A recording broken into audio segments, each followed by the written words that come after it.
Students of class 10, now let's move on to part number 3 of our chapter nationalism in Europe. अब part number 3 में आपको आगे कहानी पढ़नी है। आपने फ्रांस के बारे में पढ़ा था कि फ्रांस में किस तरीके से बर्बन डायनेस्टी किंग को लुई 16 को फांसी दी थी, क्लास 9 में पढ़ा था। नेपोलियन आया, नेपोलियन की भी बैटल ऑफ वाटरलू में उसको भी हटा दिया गया है ना। और 4 देशों ने मिलकर जिन्होंने नेपोलियन को हराया तो उन्होंने ट्रीटी ऑफ वियना करी और ट्रीटी ऑफ वियना में ये डिसाइड किया कि नेपोलियन ने फ्रांस में जो कुछ भी किया है, यूरोप में जो कुछ हलचल नेपोलियन की वजह से हुई है, उन सबको पलटा जाएगा, कंजर्वेटिज्म वापस आएगा, है ना। कंजर्वेटिज्म मतलब पुरानी प्रैक्टिसेस को वापस से लाएंगे। अब आपको पढ़ना है एज ऑफ रेवोल्यूशंस। आप लोगों का जितना पार्ट सेकंड में बना था उतना ही यूटी सेकंड में आएगा, है ना। पार्ट थर्ड में भी यूटी सेकंड में नहीं आ रहा है, फिर मैं कंटिन्यूएशन में कर रहा हूं, आपको देखना है दो चैप्टर की कहानी आप लोग मिस कर रहे। चलिए पार्ट नंबर 3 आपका एज ऑफ रेवोल्यूशन है। एज ऑफ रेवोल्यूशन मतलब कि ऐसा समय आएगा यूरोप में जब कंटिन्यू हर देश में रेवोल्यूशन चलेंगे। वो समय होगा 1830 से लेके 1848। बहुत सारे देश आजाद होंगे, बहुत सारे देशों के राजाओं को पब्लिक हटा देगी रेवोल्यूशन करके, डेमोक्रेसी आएगी, रिपब्लिक, कॉन्स्टिट्यूशन, ये सब का वर्ड यूरोप सीखेगा। काफी आगे आ गए हैं फ्रेंच रेवोल्यूशन से। 1789 में फ्रेंच रेवोल्यूशन हुआ है, लगभग 40 साल उस बात को बीत चुके हैं। फ्रांस पूरे विश्व को डेमोक्रेसी, इक्वालिटी, लिबर्टी सिखाएगा। खासकर यूरोप में ये पहले कि यूरोप के आसपास के देश है ना, जैसे कि ब्रुसेल्स, अभी एक वर्ड आएगा, ग्रीस, इन देशों में पहले ये चीज पहुंची। तो एज ऑफ रेवोल्यूशन में स्टार्ट करते हैं। बात करते हैं सबसे पहली जुलाई 1830 हाँ ठीक है। तो जुलाई 1830 में देखिए, अब आप ढंग से इस बात को समझिए कि ट्रीटी ऑफ वियना में बर्बन डायनेस्टी वापस आ गई थी फ्रांस में। भाई हुआ क्या था, आपने क्लास 9 में पढ़ा कि बर्बन डायनेस्टी को हटा दिया गया, लुई 16 को फांसी दे दी गई, नेपोलियन राजा बना, नेपोलियन को भी हरा दिया गया। अब वापस से वो बर्बन डायनेस्टी रिस्टोर कर दी गई थी फ्रांस में। इतना मैंने आपको ट्रीटी ऑफ वियना बताया था। जुलाई 1830 का रेवोल्यूशन में वापस कर दिया गया, बर्बन किंग्स को ओवरथ्रोन किया गया, यानी कि हटा दिया गया गद्दी से, है ना। बर्बन किंग अब राजा नहीं रहेंगे, बर्बन डायनेस्टी को हटा दिया गया फ्रांस से, ठीक है, ये बात आपको ध्यान रखनी है।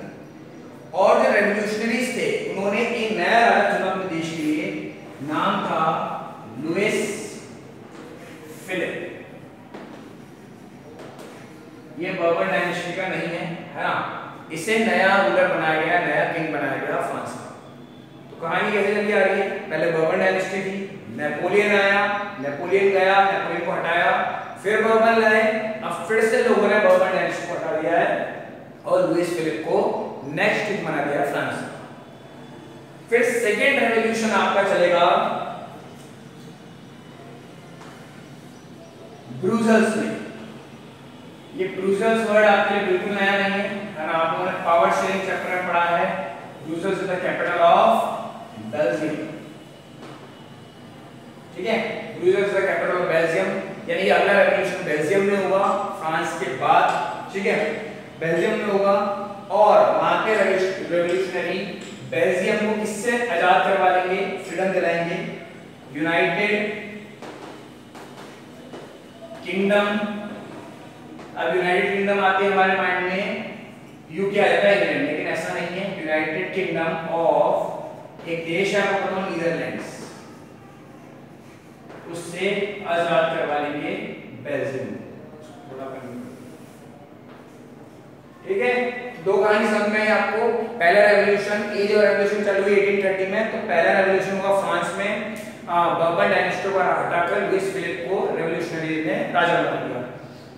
दूसरा होता है ब्रुसेल्स में। ब्रुसेल्स क्या है, कैपिटल है बेल्जियम की। वहां पे क्या होता है, बेल्जियम को यूनाइटेड किंगडम ऑफ नीदरलैंड से अलग करा दिया जाता है, यानी कि ये देश पहले एक था, यूनाइटेड किंगडम ऑफ नीदरलैंड्स में बेल्जियम भी आता था, हाँ बेल्जियम भी आता था। वहां की कैपिटल ब्रुसेल में रेवोल्यूशन चला और उसको अलग करा दिया गया यूनाइटेड किंगडम ऑफ नीदरलैंड्स, यानी कि बेल्जियम अब एक आजाद कंट्री बन गया था।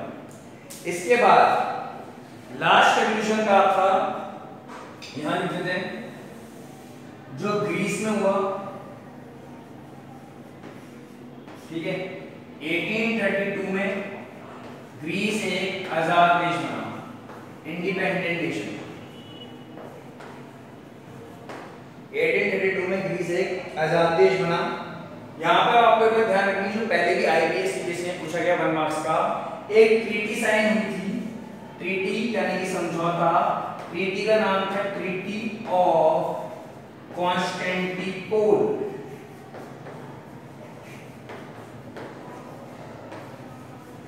एक ट्रीटी साइन हुई, क्या नाम था? Treaty of Constantinople. CONSTANT, constant की स्पेलिंग मैक्सिमम कांस्टेंट पढ़ते हो उसकी IPOLE। ट्रीटी ऑफ कॉन्स्टेंटिनोपल में ग्रीस को 1832 में इंडिपेंडेंट नेशन बना दिया गया। ट्रीटी हुई, समझौता हुआ, कोई बहुत बड़ा रेवोल्यूशन नहीं चला। हालांकि वहां के लोग रेवोल्यूशन कर रहे थे कि ग्रीस को आजाद किया जाए, लेकिन उसके लिए ठीक है वो लड़ाई झगड़े युद्ध नहीं हुए और एक ट्रीटी साइन कर दी गई जिसमें ये घोषणा कर दी गई कि ग्रीस अब एक इंडिपेंडेंट नेशन होगा। तो आगे 3 रेवोल्यूशन हुए, France, Greece and Belgium. France Louis Philippe को राजा बनाया बर्बन किंग को हटाकर। ब्रुसेल्स की राजधानी, बेल्जियम कैपिटल ब्रुसेल्स में रेवोल्यूशन हुआ और यूनाइटेड किंगडम नीदरलैंड्स से उसको अलग कर लिया गया। ग्रीस में 1832 में रेवोल्यूशन चला, वहां पे ट्रीटी हुई, ट्रीटी ऑफ कॉन्स्टेंटिनोपल, जिससे ग्रीस आज एक इंडिपेंडेंट नेशन बना है। ये 3 आपको ध्यान रखना है। एक तरह से फ्रांस के रेवोल्यूशन के बाद एक छड़ी सी लग गई। शुरुआत फ्रांस से हुई, मैंने हमेशा बताया आजादी की, रेवोल्यूशन की, लिबर्टी की शुरुआत कहां से होगी? फ्रांस से होगी। जैसे ही फ्रांस ने रेवोल्यूशन किया उसके बाद एक छड़ी से लग गई, हर देश आगे आने लग गया कि हम भी आजाद होना चाहते हैं, हम भी आजादी चाहते हैं, इक्वालिटी चाहते हैं। इसके लिए एक बड़े हिस्टोरियन थे, है ना, जिनका आपने नाम भी सुना है, राजा थे ड्यूक मैट्रिंज, जिन्होंने ट्रीटी ऑफ वियना करवाई थी, है ना। उसके चांसलर थे ऑस्ट्रिया के ड्यूक मैट्रिंज। उन्होंने एक लाइन बोली थी, मैं उसको लिखता हूं, पहले आप इसका स्क्रीनशॉट ले लीजिए। तो ड्यूक मैट्रिंज एक लाइन लिखते हैं, आपको ध्यान रखनी, क्वेश्चन आया हुआ है मार्क्स में। क्या बोलते हैं? When France sneezes the whole Europe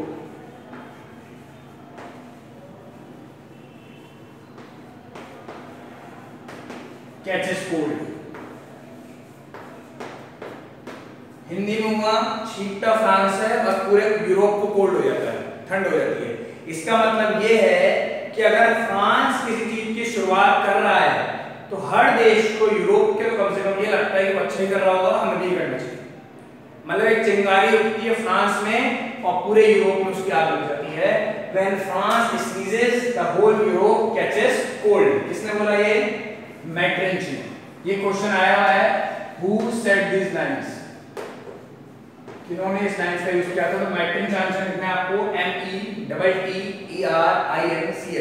2-3 बार इनका नाम आप इस चैप्टर में पढ़ोगे मैट्रिंज का। एक आपने ड्यूक मैट्रिंज ट्रीटी ऑफ वियना के समय पढ़ा था और वापस इन्होंने ये लाइन बोली, when France sneezes the whole Europe catches cold. ठीक है, तो ये 3 रेवोल्यूशन आपको ध्यान रखना है, लाइन याद रखनी है। नाउ नेक्स्ट आते हैं हम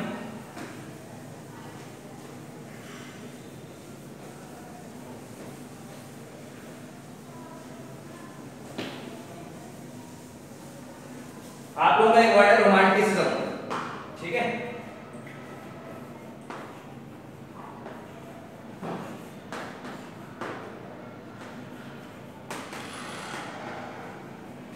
रोमांटिसिज्म का मतलब है,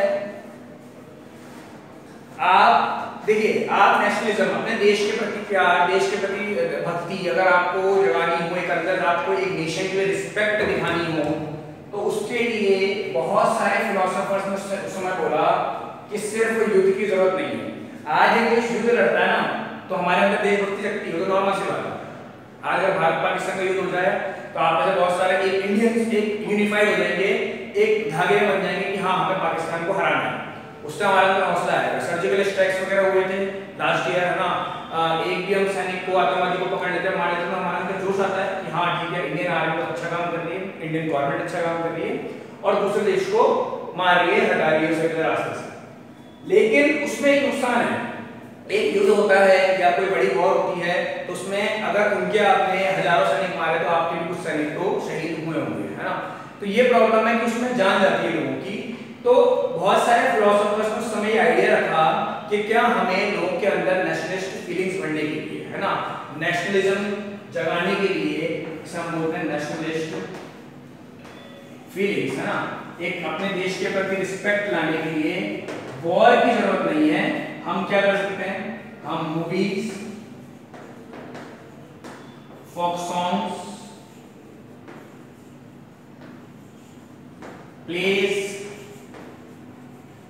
इसके थ्रू भी लोगों में देशभक्ति ला सकते हैं।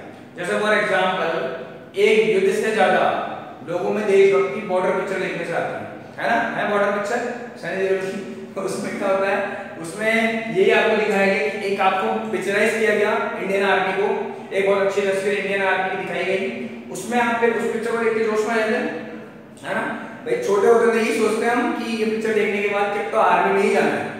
ये आपका नेशनलिज्म है कि आपने अपनी आर्मी की, अपने देश की रिस्पेक्ट करी, उसके लिए जान देने के लिए तैयार हो गए। क्यों?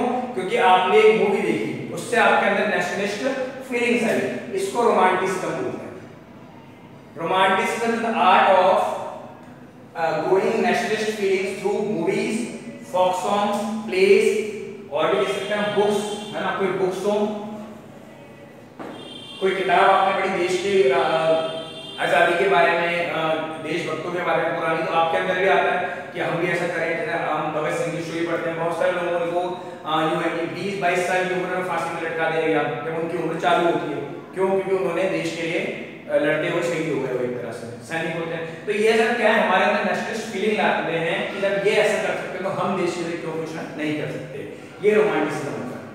ठीक है, क्लियर है आप लोगों को। तो इस समय पे क्या हुआ, एक जर्मन फिलोसोफर है जोहान गॉटफ्राइड, वो छोटा नाम हर्डर,